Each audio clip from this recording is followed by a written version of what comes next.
안녕하세요. 메리제이 제제입니다. 오늘 들려드리는 영상 내용은 점성술가 이이다씨의 칼럼에서 일부 발췌 요약했습니다. 이 영상이 많은 분들께 개운행동을 위한 작은 계기가 되었으면 좋겠습니다. 돈을 많이 벌고 싶다면 돈이 아니라 아이디어. 운에 대한 이야기지만 오늘은 금전에 대해 포커스를 맞추어 이야기해드릴게요. 먼저 질문입니다.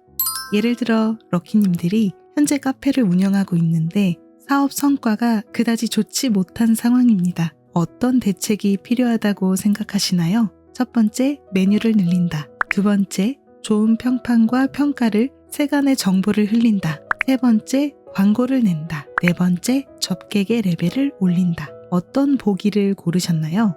2번이라고 생각하신 럭키님들 바로 정답입니다.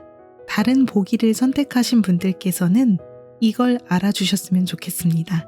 돈이 없는 상황인데 성공을 돈으로 사려고 하는 사람은 결과적으로 부자가 될 수 없다는 것입니다. 돈이 나를 사용하는 것과 같습니다. 1번과 3번은 처음에 들어가는 돈이 필요하고 4번은 인건비도 올려야 합니다. 하지만 2번은 내가 발심만 하면 됩니다. 즉, 돈이 없는 영의 상태에서 1엔도 들이지 않고 돈을 늘릴 방법을 생각할 수 있는 사람이 부자가 될 수 있다. 바로 이것이 많은 운세 상담과 경험을 통해 얻은 하나의 법칙입니다. 예시로 오미쿠지도 그렇습니다. 기륭을 점치기 위해 뽑는 이 종이의 제비뽑기도 돈을 벌기 위해서 만든 시스템이에요. 그저 종이에 운세 요소를 집어넣는 아이디어로 그것이 몇백엔이라는 가치가 되어 계속해서 팔리게 되는 시스템이 되었습니다. 돈을 더 벌고 싶은 사람일수록 돈을 들이는 발상에서 탈피해보는 것을 추천드립니다. 사용할 수 있는 돈은 1엔도 없는 상태에서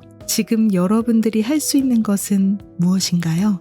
두 번째, 뭔가에 푹 빠질 수 있다면 돈의 지배에서 벗어나게 된다. 특히 최근에는 사회적 사정으로 돈 때문에 고민하고 피폐해진 사람이 많을 것입니다. 하지만 그것은 실은 돈을 쫓고 있어서 그런 것입니다. 쫓으면 쫓을수록 피폐해지는 흐름이죠. 돈과 운의 시스템은 그렇습니다.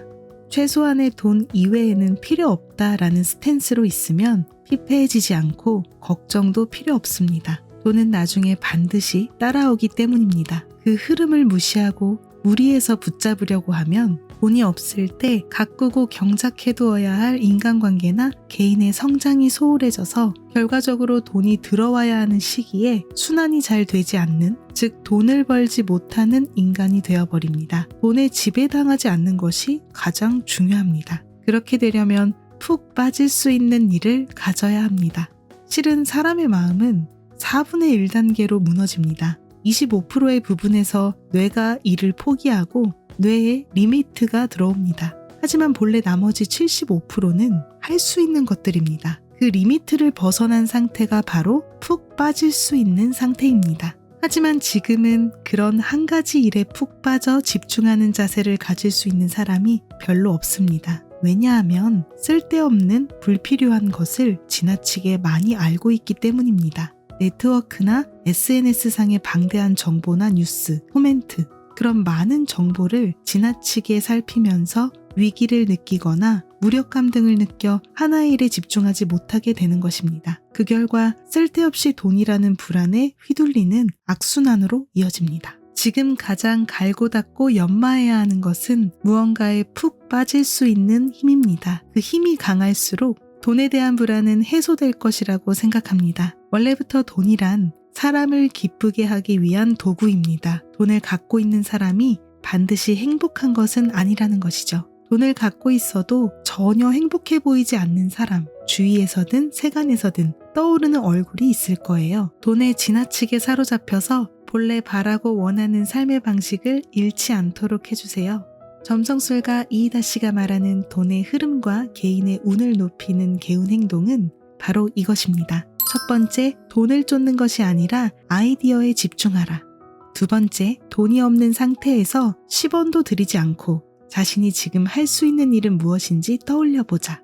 세 번째, 무언가에 푹 빠지는 힘을 연마하기. 네 번째, 불필요한 정보에 휘둘리지 않기. 다섯 번째, 정기적으로 SNS와 거리 두는 날을 만들기. 여섯 번째, SNS를 보지 않는 하루만큼은 자신이 정말 하고 싶은 일에 충실하기입니다. 오늘 영상에서는 금전에 대한 이야기, 풍요를 손에 넣는 방법과 행운의 행동을 소개해드렸습니다. 영상이 도움이 되셨다면 구독과 좋아요 부탁드릴게요. 개인적인 생각을 담은 코멘트도 언제든지 환영합니다. 소원 성취하시는 멋진 하루 보내시길 바랄게요. 럭키님들 감사합니다.